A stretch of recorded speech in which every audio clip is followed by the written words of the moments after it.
Assalamualaikum warahmatullahi wabarakatuh. Waalaikumsalam warahmatullahi wabarakatuh. Innal hamdalillahi nahmaduhu wa nasta'inuhu wa nastaghfiruh. Wa na'udzu billahi min shururi anfusina wa min sayyiati a'malina may yahdihillahu fala mudilla lahu wa man yudlil fala hadiya lahu. Asyhadu an la ilaha illallah wahdahu la syarika lahu wa asyhadu anna sayyidana wa habibana wa syafi'ana Muhammadan abduhu wa rasuluhu. Allahumma salli wa sallim ala habibina wa syafi'ina wa maulana sayyidina Muhammad wa ala alihi al-mutahharin wa ashabihi tayyibin wa tabi'ina lahum bi ihsanin ila yaumiddin. Allahumma ya rabbana rizukna mahabbatah wa murafaqatah fil akhirati wa fil jannati. Allahumma ya rabbana nahsyurna yawmal qiyamati ma'a zumratihi wa tahta liwa'ih wa habib ilaina ya rabbana ma ahabbahu habibuk sayyiduna Muhammad. Allahumma ya rabbana urzuqna ya rabbana husnal muamalati bihi wa bi sunnatihi. Urzuqna ya rabbana taubata qabla al-maut wa syahadata 'inda al-maut wal jannata ba'da al-maut. Amma ba'du. Hadirin hadirat, para pendengar dan para pemirsa yang semoga senantiasa dimuliakan oleh Allah dengan kemuliaan yang sesungguhnya, yaitu kemuliaan di akhirat yang diberi muqaddimahnya dengan kemuliaan di dunia. Dan semoga Allah Subhanahu wa taala menjadikan kita ahli istiqomah di dalam belajar menuntut ilmu agar semakin dekat kepada Allah Subhanahu wa taala, seperti yang sudah kita mulai pada beberapa minggu yang lalu. Sebelum kita membaca kitab At-Tajridus Sharih dan Riyadhus Shalihin, mari kita bersama-sama merenungi, mentadaburi sabda-sabda Nabi atau riwayat-riwayat yang dinukil dari Nabi sallallahu alaihi wasallam yang dikumpulkan oleh para ulama di dalam kitab-kitab hadis. Yang pertama adalah kitab At-Tajridus Sharih, ringkasan kitab Sahih Bukhari, dan yang kedua adalah kitab Riyadhus Shalihin kepada para asatidz untuk bacanya. Fadhlu.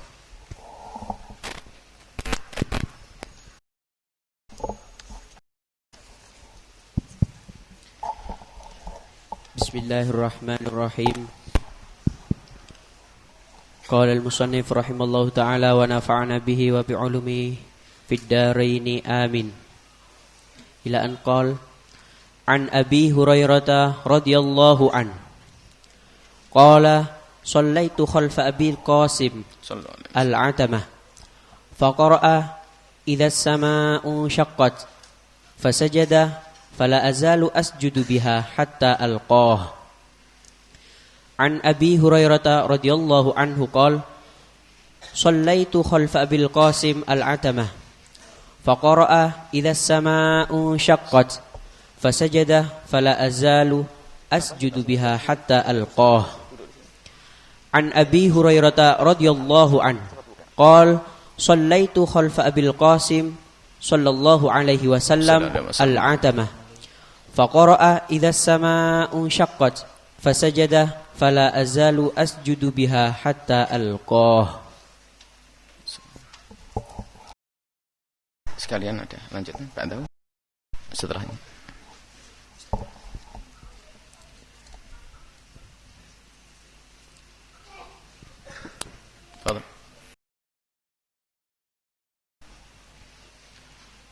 Anil Barra'i radhiyallahu anhu anna Rasulullah sallallahu alaihi wasallam kana fi safarin faqara'a fil 'isha fi ihda rak'ataini bit-tin waz-zaitun wa fi riwayatin ukhra qala wa ma sami'tu ahadan ahsana sautan minhu aw qira'atan. Anil Barra'i radhiyallahu anhu anna Rasulullah sallallahu alaihi wasallam kana fi safarin faqara'a fil 'isha fi ihda rak'ataini bit-tin waz-zaitun wa fi riwayatin ukhra qala wa ma sami'tu ahadan ahsana sautan minhu aw qira'atan. Anil Barra'i radhiyallahu anhu anna Rasulullah sallallahu alaihi wasallam kana fi safarin faqara'a fil 'isha fi ihda rak'ataini bit-tin waz-zaitun wa fi riwayatin ukhra qala wa ma sami'tu ahadan ahsana sautan minhu aw qira'atan. Bismillahirrahmanirrahim. An Abi Hurairah radhiyallahu anhu qol fi kulli salatin yuqra'u fama asma'na Rasulullah sallallahu alaihi wasallam asma'nakum wa ma akhfaina ankum wa illam tazid ala ummil Qur'an ajza'at wa in zidta fahuwa khairun. An Abi Hurairah radhiyallahu anhu qol fi kulli salatin yuqra'u fama asma'na Rasulullah sallallahu alaihi wasallam asma'nakum wa ma akhfaina ankum wa illam tazid ala ummil Qur'an ajza'at wa in zidta fahuwa khairun. An Abi Hurairah radhiyallahu anhu qol fi kulli salatin yuqra'u fama asma'na Rasulullah sallallahu alaihi wasallam asma'nakum wa ma akhfaina ankum wa illam tazid ala ummil Qur'an ajza'at wa in zidta fahuwa khair. Kita sudah sampai kepada hadis yang diriwayatkan dari Abi Hurairah radhiyallahu anhu. Qala, beliau bercerita. Jadi tentang shallaitu khalfa Abil Qasim sallu alaihi. Beliau bersolat, melakukan solat di belakangnya Abil Qasim, yakni Rasulullah sallallahu alaihi wasallam. Al-atamata, solat malam, artinya solat isya. Atamah itu nama lain dari isya. Dalam riwayat Nabi lebih senang kalau disebut isya daripada atamah. Bahkan sebagian ulama mengatakan menyebut isya dengan atamah adalah makruh. Atamah adalah solat isya. Faqara'a, kemudian Nabi membaca idza sama'u syaqqat. Al-insyiqaq. Idza sama'u syaqqat. Fasajada, kemudian Nabi Muhammad sujud. Fala azalu asjudu biha, dan terus menerus aku sujud dengan surat insyiqaq tadi hatta alqahu, sampai aku ketemu Allah, sampai aku meninggal. Dari hadis ini menunjukkan bahwa waktu kita melakukan salat isya dianjurkan kalau bisa kita membaca surat al-insyiqaq. Kemudian di situ ada ayat sajadah. Wa idza quri'a 'alaihimul qur'anu la yasjudun. Ini adalah ayat sajadah. Disunnahkan saat itu kita bersujud, sujud tilawah. Sujud tilawah adalah sujud yang dilakukan di dalam solat dan di luar solat. Baik orang itu membaca Qur'annya sendiri atau Qur'annya orang lain. Baik kalau kita melakukan solat, di saat kita jadi makmum, imamnya membaca surat sajadah, itu yang beda. Biarpun kita mendengar surat sajadah, ayat sajadah, kalau imamnya tidak sujud, kita tidak boleh sujud. Tapi kalau imam sujud, kita wajib sujud ayat sajadah. Jadi kalau kita melewati ayat sajadah, misalnya wa idza quri'a 'alaihimul qur'anu la yasjudun, kemudian sujud. Langsung sujud. Diamalkan jadi sujud, membaca tasbih seperti tasbih di dalam sujud. Kemudian setelah itu berdiri kembali ke tempat semula. Kalau kita di dalam salat. Kalau kita di luar solat, kita pun disunatkan sujud tilawah. Di saat kita membaca ayat Al-Quran, di situ ada ayat sajadah, termasuk ayat sajadah, ayat sujud seperti ini. Maka disunatkan kita untuk melakukan sujud, namanya sujud tilawah. Dan kita harus punya wudhu karena hukumnya hukum seperti solat.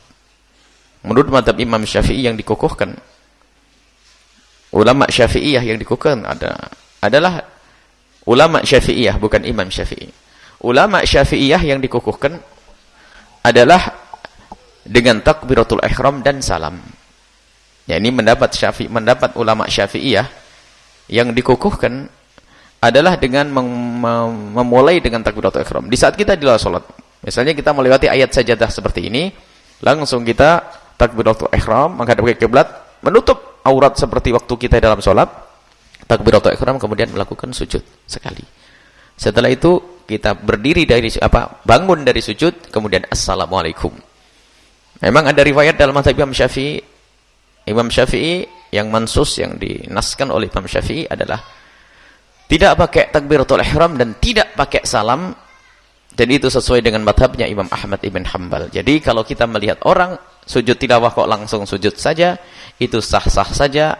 Akan tapi bukan pendapat yang dikukuhkan di dalam madhab kita Imam Asy-Syafi'i radhiyallahu anhu. Adapun di dalam madhab kita yang dikukuhkan, kalau kita ingin sujud tilawah dengan takbiratul ihram, kemudian dipungkasi dengan assalamualaikum. Baik, itu adalah sujud tilawah.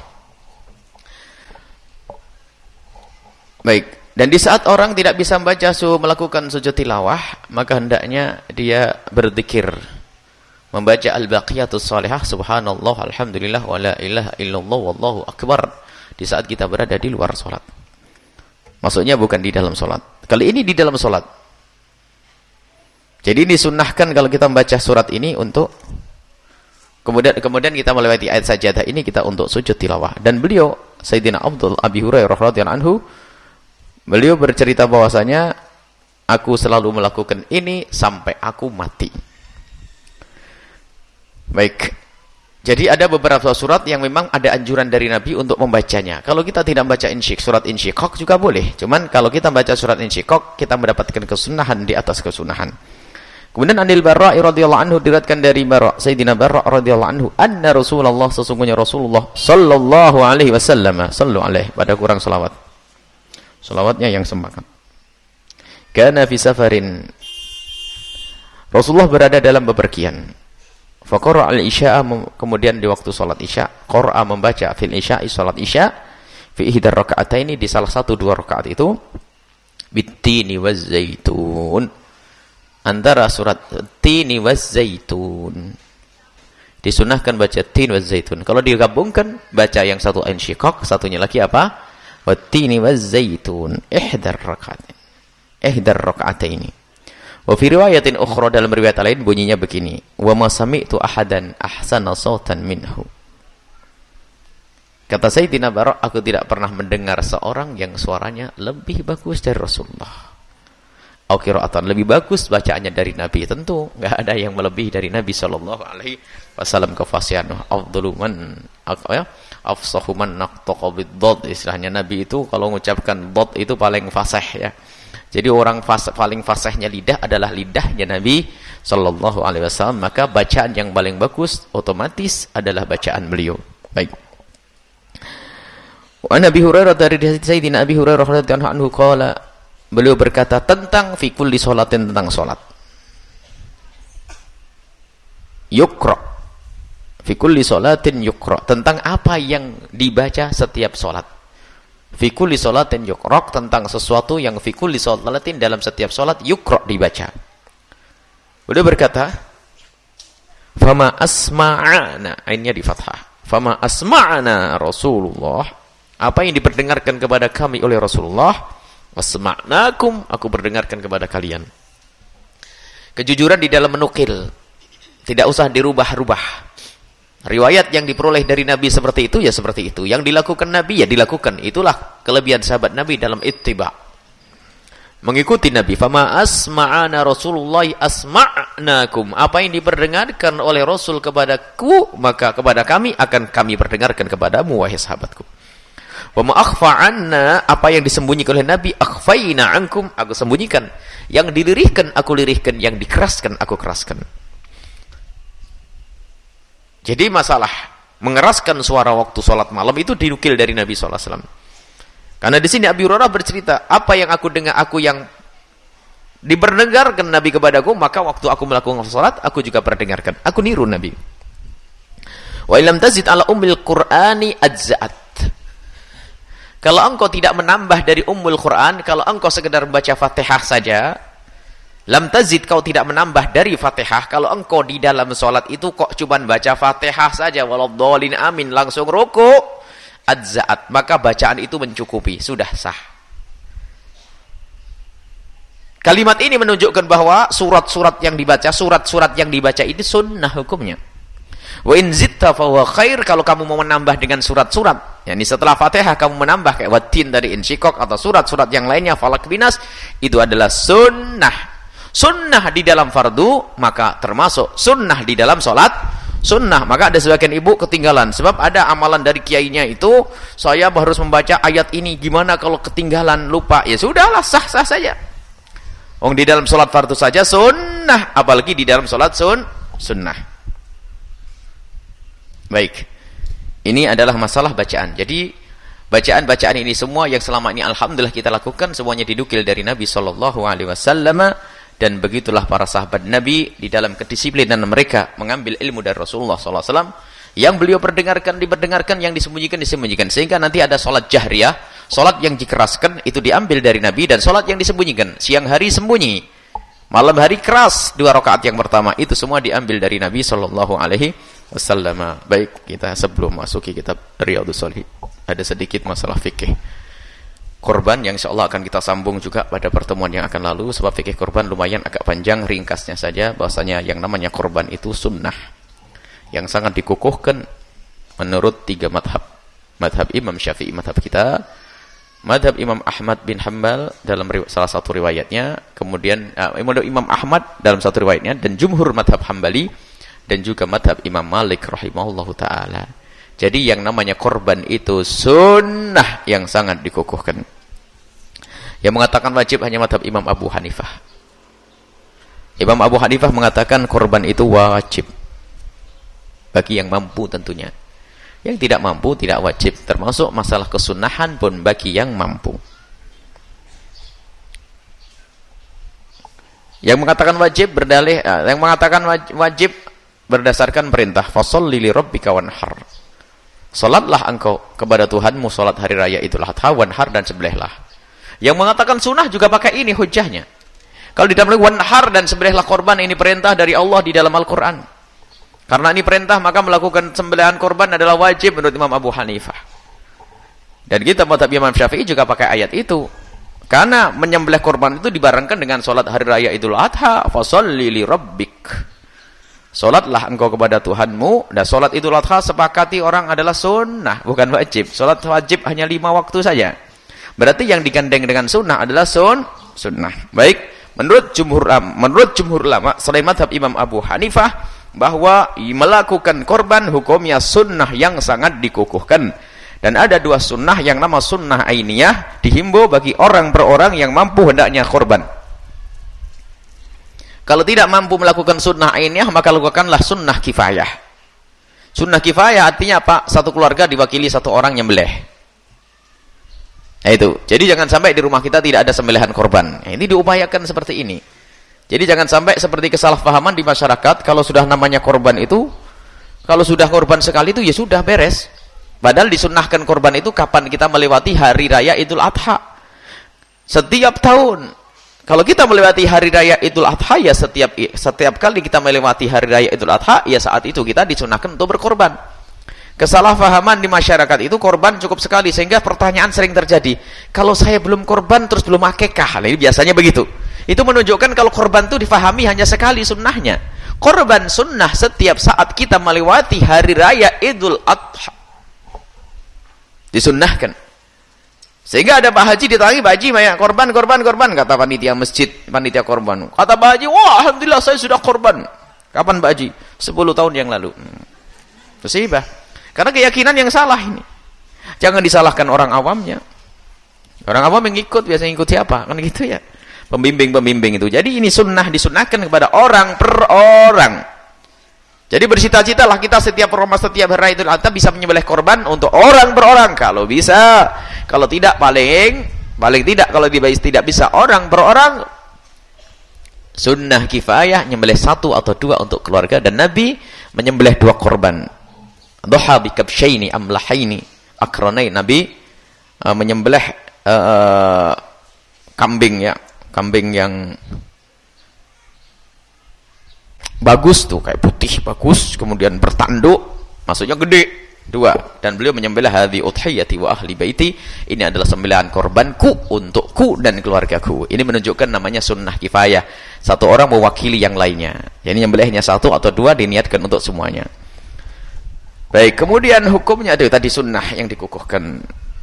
Dan disunahkan bagi seorang muslim tentunya yang balik. Kalaupun masih anak-anak, sunnah bagi orang tuanya untuk menyembelihkan atas nama anaknya tersebut. Dan tentunya bagi yang mampu, dan jangan memaksakan sampai nanti urusan rumah tangganya berantakan gara-gara memaksakan korban. Hukumnya yang jelas sunnah.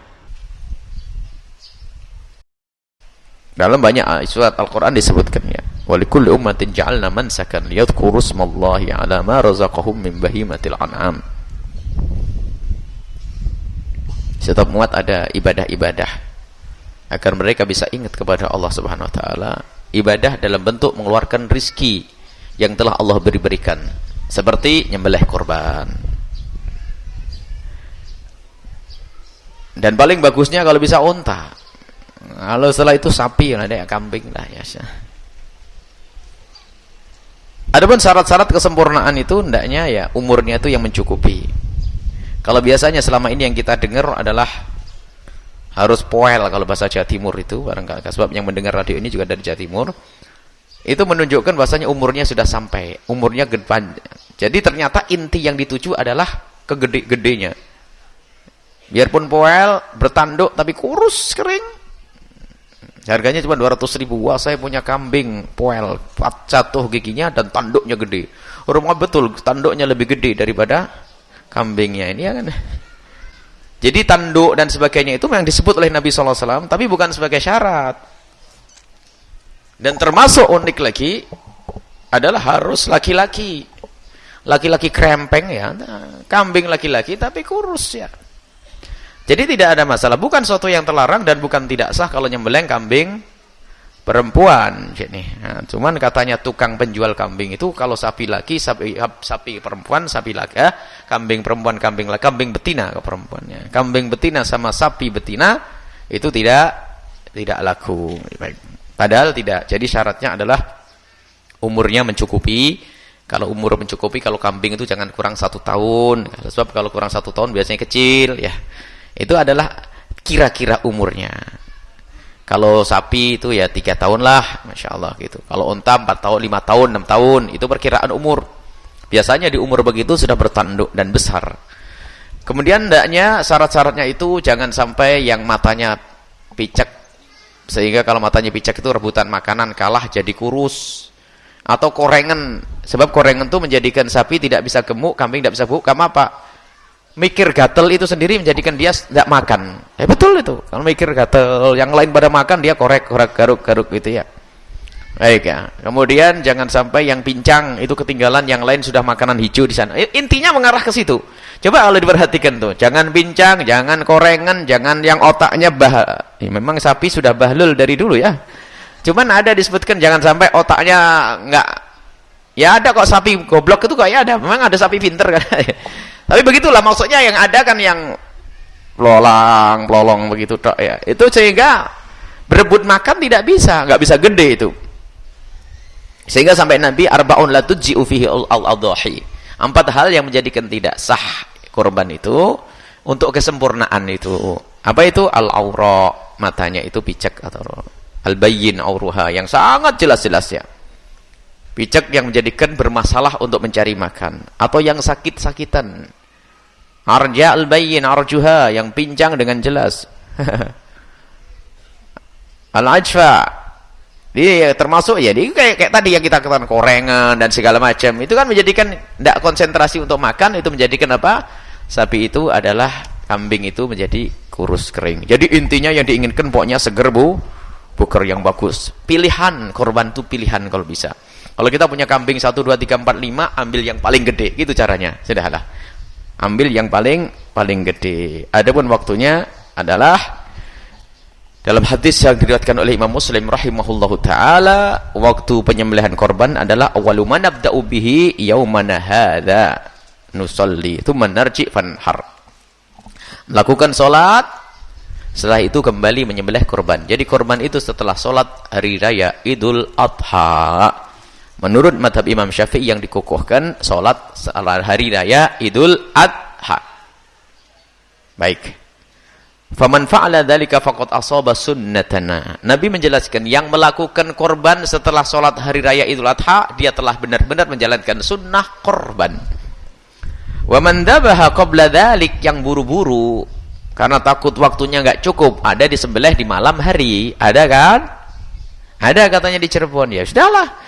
Itu adalah bukan madhab Imam Syafi'i radhiyallahu anhu. Kalau mana faman dzabaha, ini hadis sahih Muslim dan Imam Bukhari meriwayatkan hadis ini. Yang menyembelih sebelum waktu salat, maksudnya nyicil malamnya.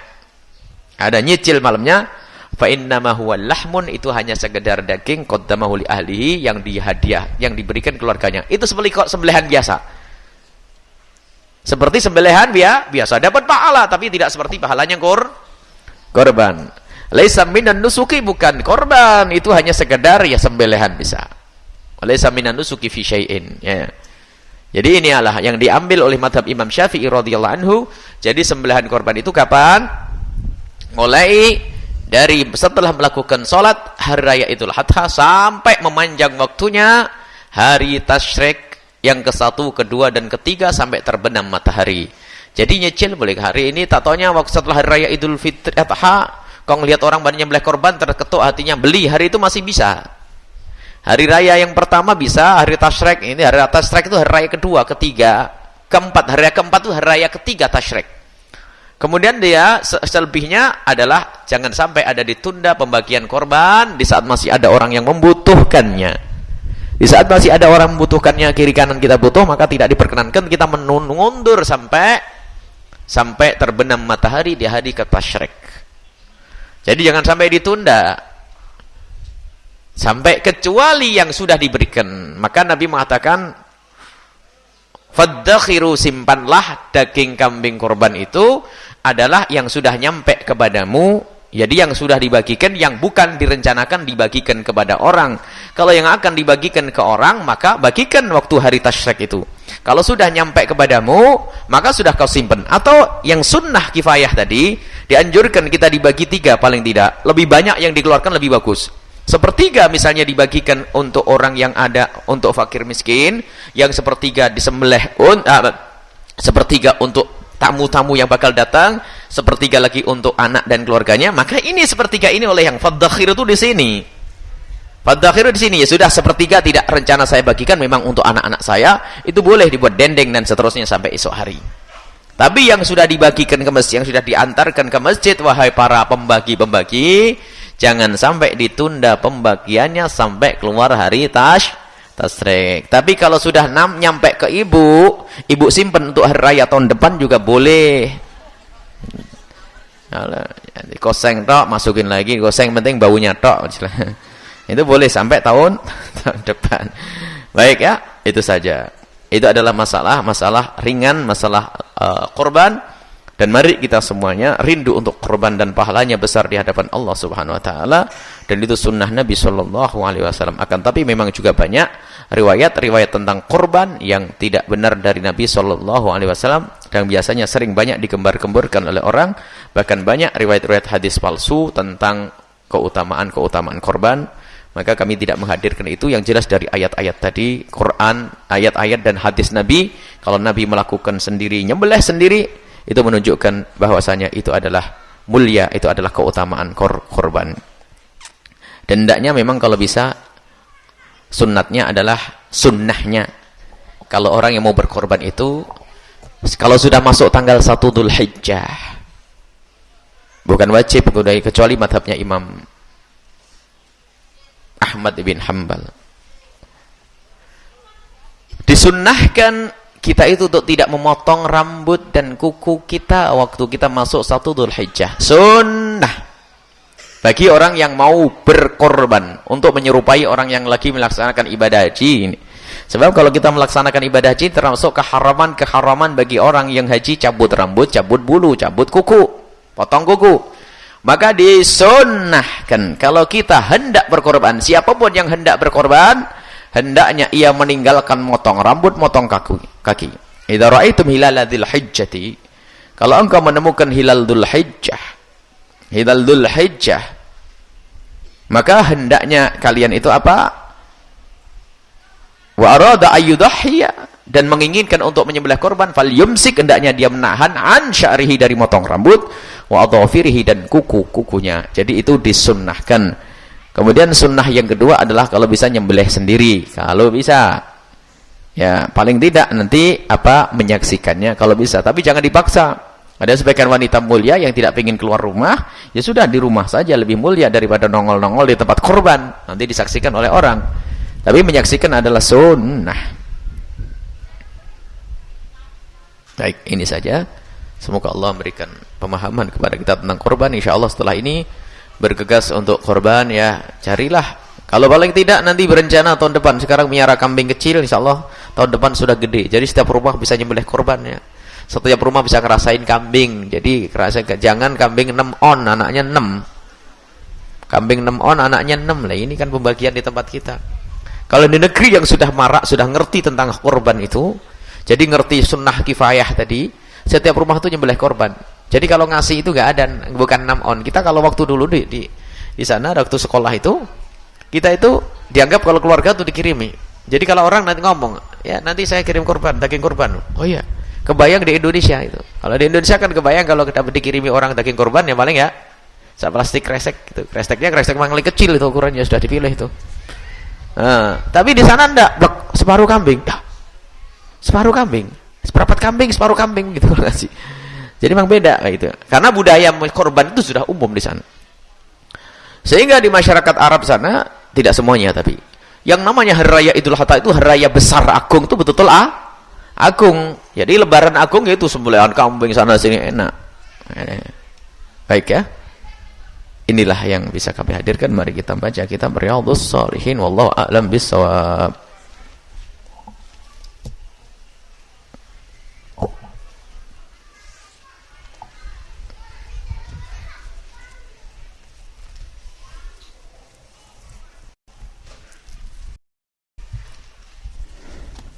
Qala al-musannif rahimahullah ta'ala nafa'ana Allah bihi wa bi ulumihi wa bi ulumikum fid darin amin ila anqal.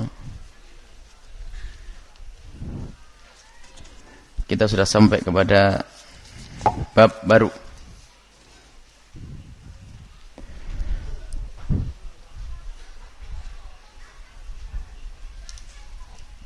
Mana tadi?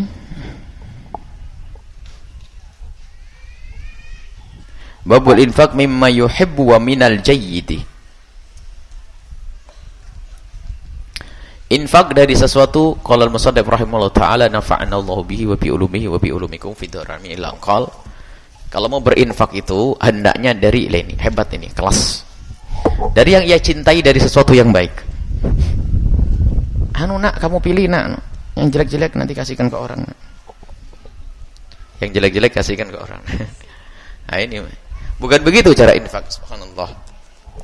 Jadi mimma yuhib, lan tanalul birra, kau tidak akan mendapatkan bir, kebaikan yang sesungguhnya. Dapat baik tapi enggak benar-benar hebat. Hatta tunfiqu mimma tuhibbun, sampai engkau menginfakkan dari apa yang engkau cintai. Surat Ali Imran. Wa qala ta'ala, dan Allah juga berfirman, a'udzubillahi minasyaitonir rajim. Tadi juga firman Allah juga, a'udzubillahi minasyaitonir rajim. Ya ayyuhalladzina amanu anfiqu min thayyibati ma kasabtum wa mimma akhrajna lakum minal ardh wa la tayammamul khabitha minhu tunfiqun. Al-Baqarah 276. Wahai orang-orang yang beriman, nih yang merasa iman, anfiqu, infakkan, berikan, keluarkan, min thayyibati, dari yang baik-baik, maka sabtum, dari apa yang kau cari, rezeki yang kau dapat yang baik-baik, wa mimma akhrajna lakum minal ard, dan apa yang kami keluarkan dari bumi, maksudnya hasil panenan, tumbuh-tumbuhan. Wala tayammamu al-khabitha, jangan kau pilih-pilih, kau sengaja memilah-milah al-khabitha, yang jelek, minhu, dari harta itu semua, tunfikuna, kemudian engkau infakkan. Adabnya berinfak adalah sesuatu yang bagus dari yang engkau miliki, bukan dari bagus dari yang ada di dunia ini, tidak. Kalau yang bagus dari yang ada di dunia nanti repot, bilang milikku jelek, nggak usah lah. Masih bagusan milik bapak saja, pak tetangga, pak milik saya jelek-jelek. Bukan begitu. Dari bagus dari yang engkau miliki, biarpun jelek menurut orang. Jadi bagus dari apa yang engkau miliki, itulah yang paling bagus untuk diinfakkan. Dan ini pendidikan besar ini dari Rasulullah sallallahu alaihi wasallam, dari Allah Subhanahu wa taala, agar kita ngerti adab. Kadang Masya Allah ya, kekikiran itu memang luar biasa kalau sudah menguasai hati seseorang. Infak itu sendiri pun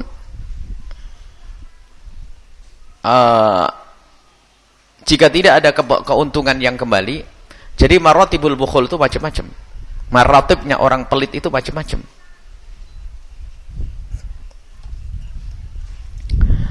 Ada yang pelit memberi kepada orang lain. Pelit. Itu sudah banyak rezekinya, kaya raya apa?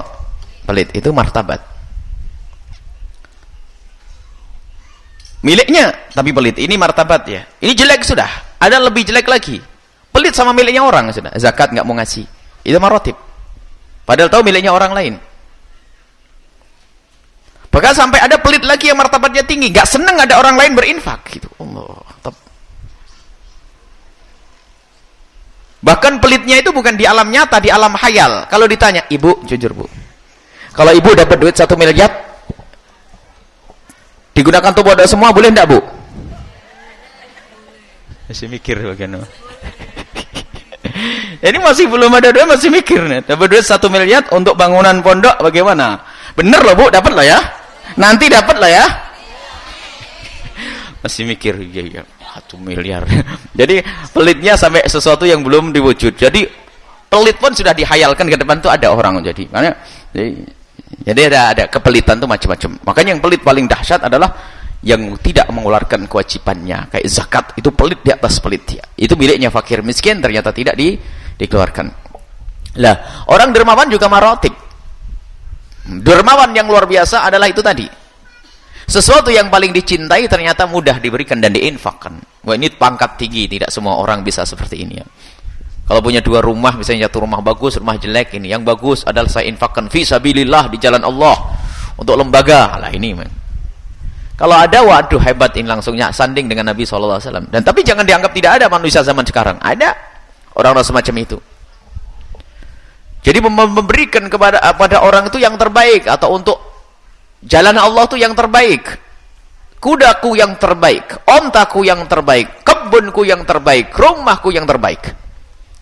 Dan ayat Al-Quran ini didengar oleh beberapa sahabat Nabi dan betul semuanya. Beliau langsung pulang ke rumah mencari apa yang terbaik dari apa yang kita miliki wahai istriku, apa yang terbaik dari yang kita miliki wahai anak-anakku. Semuanya berkata, ini abah, ini abah, ini abah. Langsung ayo kita keluarkan di jalan Allah agar kita termasuk di golongan ini, mendapatkan kebaikan. Wah ini Anas, ini hadis Anas radhiyallahu anhu, diriwayatkan dari Sayyidina Anas radhiyallahu anhu, kana Abu Talhah radhiyallahu, ada salah satu sahabat Nabi yang bernama Abu Talhah, miliarder. Tidak tahu kalau di Indonesia sekarang siapa. Aktsarul ansari bil Madinati malan, bukan orang kaya di Madinah, paling kaya di Madinah. Kalau sampai sekarang tuh paling kaya di dunia gitu loh kayaknya gitu. Paling kaya di Indonesia, bukan paling kaya di Cirebon, bukan. Paling kaya di Indonesia. Waduh, kalau perlu di dunia itu. Min nakhlin. Lah kekayaan zaman dulu itu bukan seperti zaman sekarang.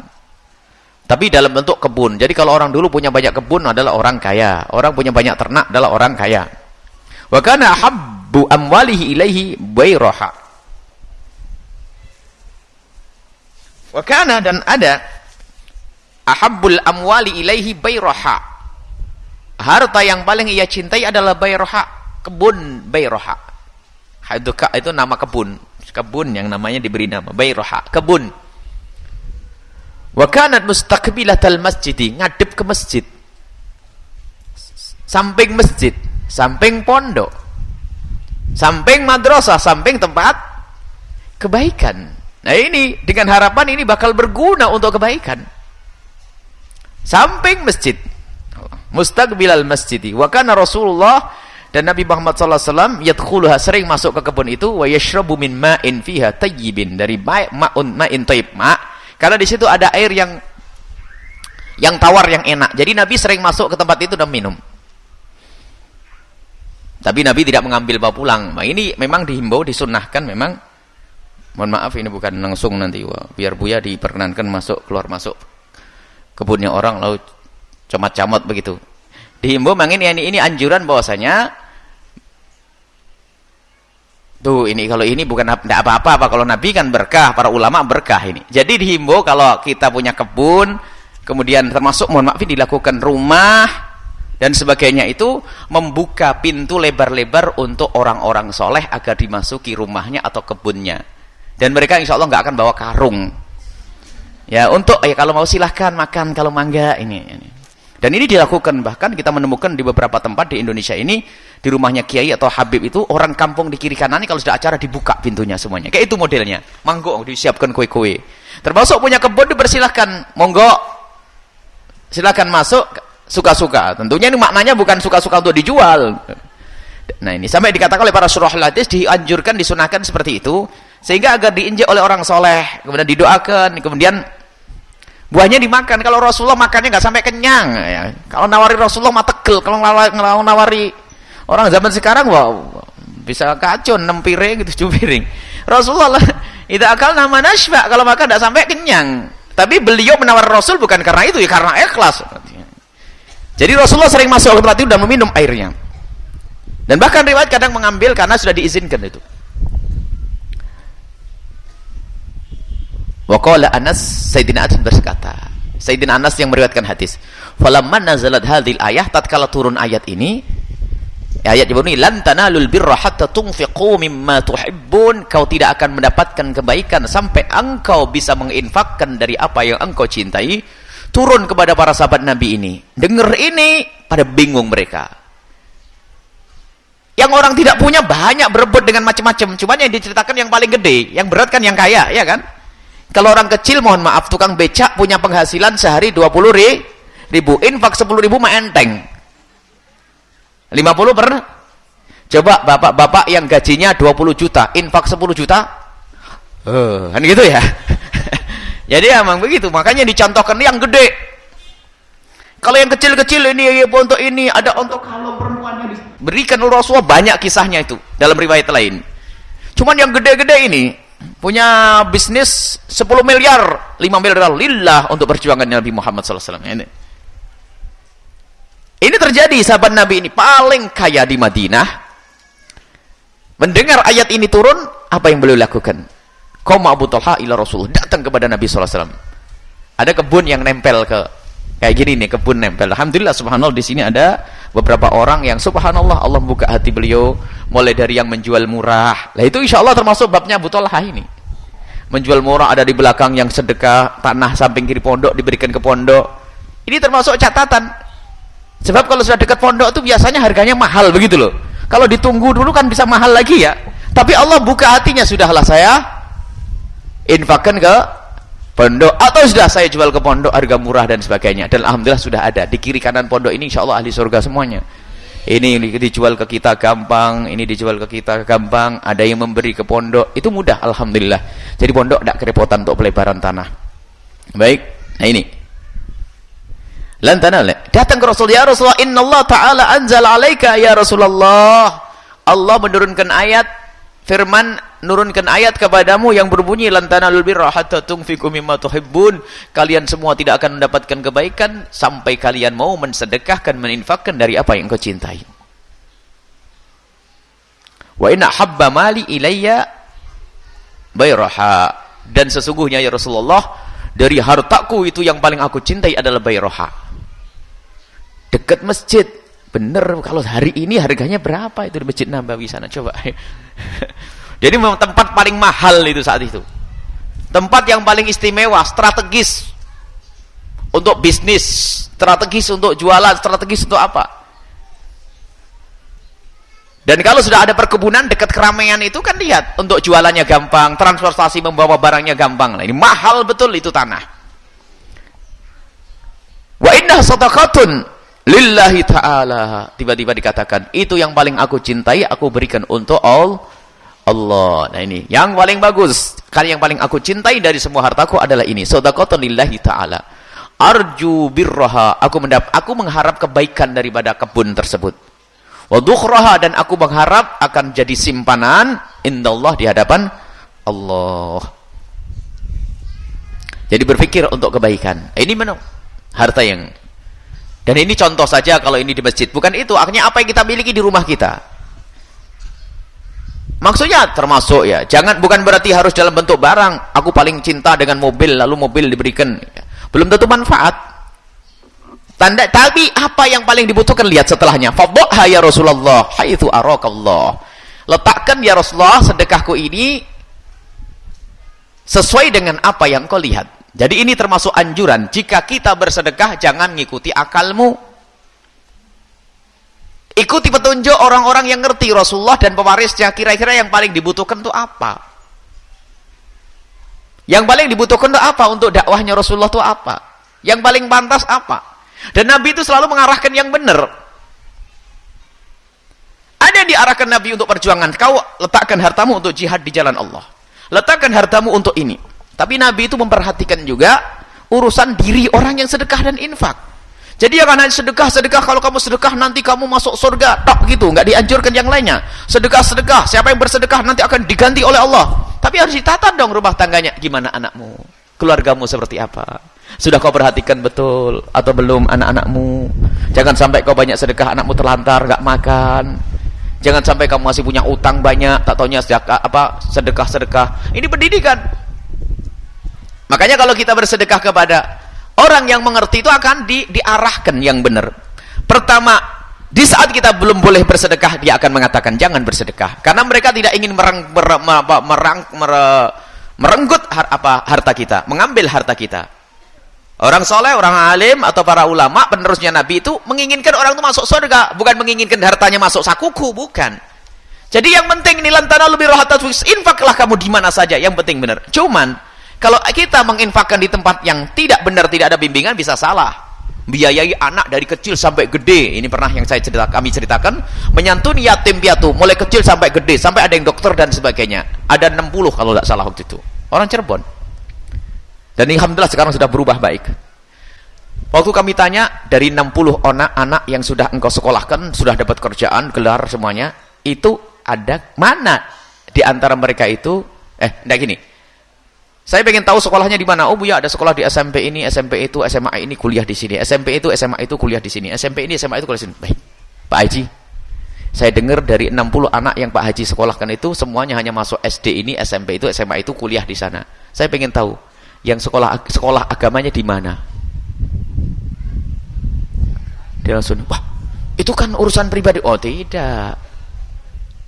Dahulukan keselamatan mereka di akhirat. Pak Haji bakal ditanya. Makanya kalau sedekah jangan sedekah. Dana sosial untuk apa? Lah kalau dana sosial yang Anda berikan itu bukan untuk membangun umat Nabi Muhammad secara benar, ya rugi. Sekarang orang jadi insinyur atau jadi dokter atau jadi pejabat, Anda yang nyekolahkan, dia tidak kenal agama. Coba kalau bejat dan jahat, siapa yang dapat bagian? Ayo. Makanya kalau Anda infak dan sedekah itu Anda pikirkan kepada siapa kira-kira ini aku berinfak sedekah. Benar enggak? Arahnya kemana? Kotak-kotak yang di pinggir jalan pun harus Anda perhatikan. Ini kotak palsu atau benar, terarah atau tidak. Cuman jangan suudzon terus semuanya kotak palsu nanti. Akhirnya ada infak. Nah ini bermasalah. Wah ini paling berbahaya, ini bohongan nih. Jadi kalau Anda ragu dengan seorang yang meminta kepada Anda atau dengan kotak yang di pinggir jalan, Anda ragu, Anda sudah diminta, maka keluarkan dari keraguan Anda. Keluarkan duit, tapi bukan untuk kotak itu. Saya akan datang ke masjid yang pasti. Tapi keluarkan. Nanti semuanya beralasan, wah kayaknya kotak ini bohong nih, saya tidak boleh. Karena semua kotak dibilang kotak bohong. Akhirnya jadi orang pelit. Selagi ada orang minta kepada Anda, mungkin akhlaknya tidak baik atau tanda-tanda tidak sholat, untuk mabuk dan sebagainya, maka Anda jangan beri. Tapi Anda jangan pelit. Ini ingat kaidah saya.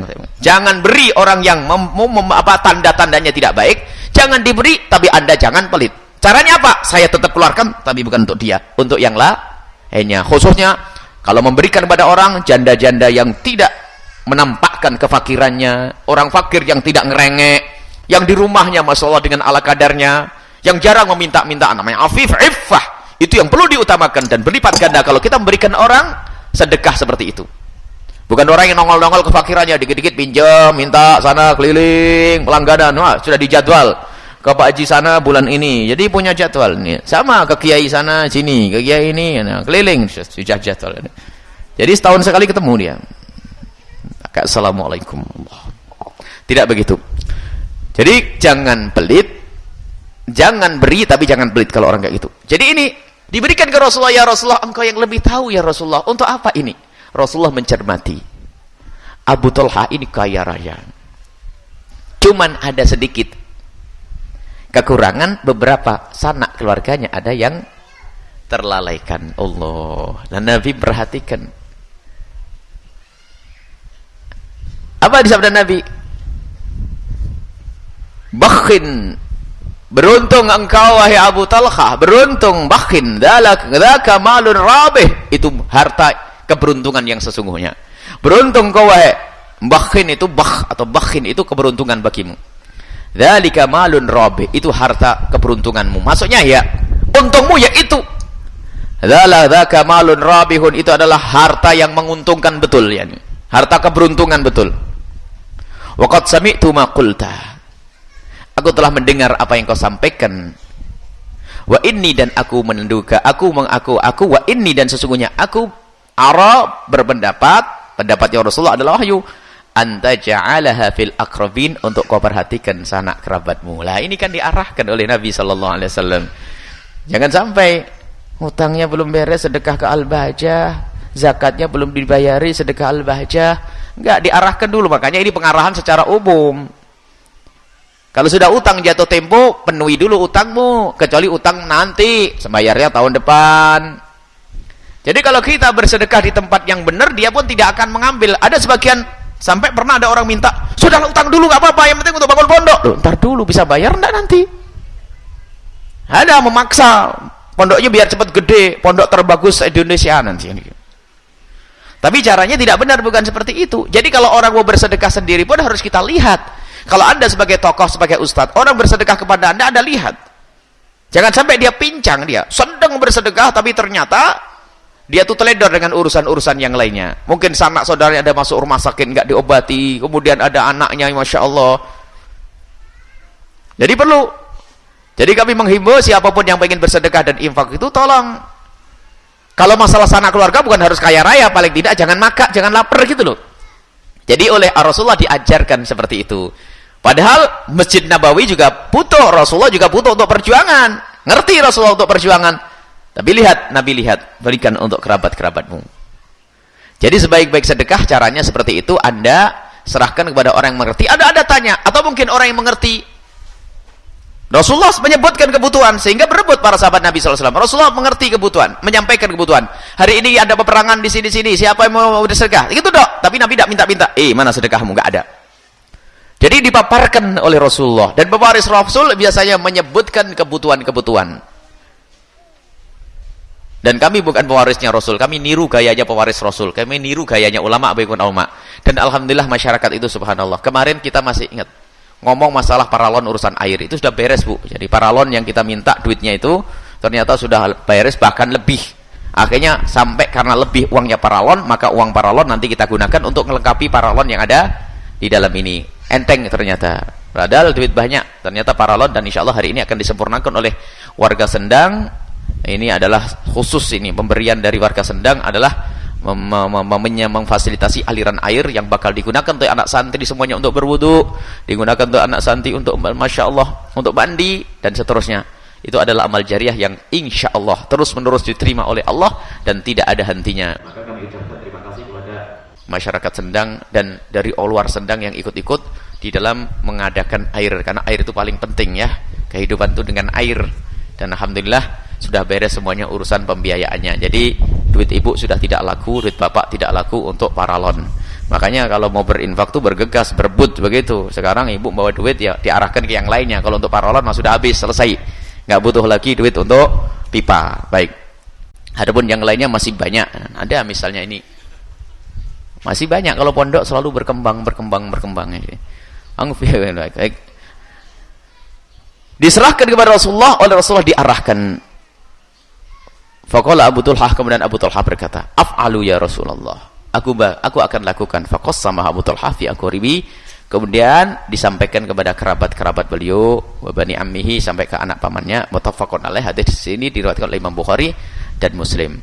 Baik, ini jadi lihat para sahabat Nabi begitu rindunya yang paling bagus. Dan kami berharap bahwasanya, kami masih mengharap bahwasanya pelebaran tanah ini terus berjalan. Karena setelah dibangun di belakang itu kok mikir lagi ya. Karena di sini ada juga, karena sayur-sayur itu kan biasanya dimakan anak-anak itu.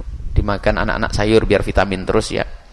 Sayur-sayur ternyata gara-gara dibangun digeser lagi. Tempat penanaman sayur nggak ada, minggir lagi. Tapi kita senang, semakin banyak yang digeser berarti ada bangunan. Geser lagi nggak apa-apa insyaallah. Dan semoga Allah mudahkan ini semua dan mengirim ahli surga, mengirim Abu Tulhah zaman ini. Qaulu sallallahu alaihi wasallam malun rabih ruya fi sahihaini, diriwayatkan dalam kitab sahihain Bukhari Muslim, rabihun wa rayihun, rayih bil ba muhaddah wa bil ya'il muthannati, rayih dengan ba Ada yang enggak biba rabih titik 1 wabil ya al mutsanna dan titik 2 rayih. Ai rayih alaika naf'u rayih itu pergi bersamamu, akan bersamamu pahalanya. Rayih ma'ak akan pergi bersamamu, engkau akan mendapatkan keberuntungan itu. Nah, ini adalah secara maknawi. Waruya wa bayraha hadiqatu nakhlin. Bayraha itu adalah kebun kurma. Waruya bikasril ba'i biroha wa taha bayraha. Itu adalah riwayat-riwayat tentang lafadznya saja, dan semoga Allah Subhanahu wa taala menjadikan kita ahli infak. Amin. Yakin dengan janji Allah dan Rasulnya, dan orang yang berinfak didoakan oleh malaikat, yang kau berikan akan diganti, yang kau simpen akan didoakan malaikat semoga semakin sempit dan kecil. Maka mari kita semua berlomba-lomba untuk menginfakkan dari apa yang paling kita cintai. Paling tidak berinfak dulu, meningkat, semakin kita cintai, semakin dicintai. Memang berat ya kalau infak paling kita cintai ya. Punya mobil paling bagus diinfakkan ya. Punya rumah paling bagus ya. Cuman jangan dianggap tidak ada. Cuman paling tidak jangan sampai kita masuk bab pelit, itu saja. Semua dari kita. Dan jangan nunggu kaya, tapi sabda Nabi jangan nunggu kaya di sini. Jadi infak itu kapan saja, walau bisyik kita merotin ya, biarpun hanya kurma. Apa yang Anda miliki di rumah? Anda hanya memiliki kelebihan beras, berikan kepada tetangga biarpun secangkir gelas. Secangkir gelas, biarpun sedikit apapun, berikan kepada tetangga fakir yang membutuhkannya. Masih ingat Uwais Al-Qarani dalam hikmah yang lalu di At-Taqwa? Uwais Al-Qarani itu adalah orang fakir. Ternyata setiap hari di tempat sampah mencari barangkali ada buangan makanan dari orang kaya yang masih agak bersih, disisihkan. Diambil untuk dia makan secukupnya, karena halal yang tempat sampah kan dibuang. Kemudian yang masih bersih dan layak diberikan kepada fakir miskin. Bayangkan orang fakir masih berpikir untuk memberi makan orang fakir. Ini pelajaran besar bagi si kaya. Uwais Al-Qarani, fakir beliau. Bahkan kadang dia eker-ekeran dengan anjing. Ada anjing berdatang maka katakan, kul mayaliku aku mayalini. Enti makan dari yang mengiringimu wahai anjing, saya akan makan yang dekat dengan. Jangan rebutan dengan saya anjingnya. Masya Allah. Nah, itulah begitu orang yang dalam keadaan fakir pun ternyata beliau masih berkeinginan untuk bersedekah. Bagaimana kita yang cukup? Jangan berkata tidak cukup. Zaman sekarang itu Masya Allah, yang menjadikan tidak cukup tamak. Kalau dulu tuh 1 telur itu dimakan berempat, sekarang 4 telur masuk mulutnya 1 orang. Sudah begitu katanya masih kurang. Nah, ini Masya Allah. Makanan kita itu sampai, kalau bahasa Jawa Timur, sampai kemarin saya guyonan, Indonesia itu kenapa kok berasnya itu habis banyak ya, sampai perlu beras dari luar negeri ya. Kalau di negeri lain itu sudah bisa mengirim beras ke luar negeri. Kalau Indonesia, gimana tidak kurang beras? Makannya tidak. Sarapan pagi, makan siang, makan malam. Itu nanti ada, kalau bahasa Jawa Timur, mentong tambahan. Jadi habis makan pagi, nanti agak siang dimakan lagi, nasi lagi. Habis makan siang itu ya, makan siang nanti baru bangun tidur, istirahat, makan lagi. Ini ya. Makanya berasnya banyak. Infaknya jadi kurang nanti ya. Jadi makan. Subhanallah. Itu pun sudah begitu katanya apa? Kita itu dilanda kemiskinan. Ayo kita mengentas miskin akhlak kita ini, miskin akhlak, miskin moral, bukan miskin harta. Baik, semuanya sudah punya makanan yang cukup. Dulu tuh Masya Allah bagaimana orang mengambil air harus menimba, dan mengambil air dengan nimba sendiri kan pahalanya besar dan itu sehat. Insya Allah tidak kena kencing manis tuh orang. Yang jalannya ngambil air masih ke pinggir gunung, sama nimbanya masih pakai tangan, kok pakai sepeda engkol, itu insya Allah banyak sehatnya orang ini. Sebab orang kaya pun ternyata kalau pengen sehat suruh naik sepeda, gitu ya. Maka yang naik sepeda bersyukur, Anda diberi oleh Allah kesehatan itu insya Allah ya. Yang jalan kaki sehat itu semuanya. Jadi semuanya harus bersyukur dengan pemberian Allah. Yang diberi mobil disyukuri, digunakan untuk ngaji. Yang nggak punya mobil syukuri, alhamdulillah kok saya hanya pakai sepeda, berarti pahalaku lebih gede dari yang pakai mobil. Itu insya Allah. Jadi semuanya dengan legowo, hati yang lapang. Itulah makna syukur, makna mengagungkan nikmat Allah Subhanahu wa taala yang sesungguhnya. Baik, ayo kita semuanya lintaskan di hati untuk menjadi pejuang-pejuang Rasulullah, ahli infak, ahli sedekah, yang dari hal-hal baik yang kita cintai, yang kita miliki. Wallahu a'lam bishawab.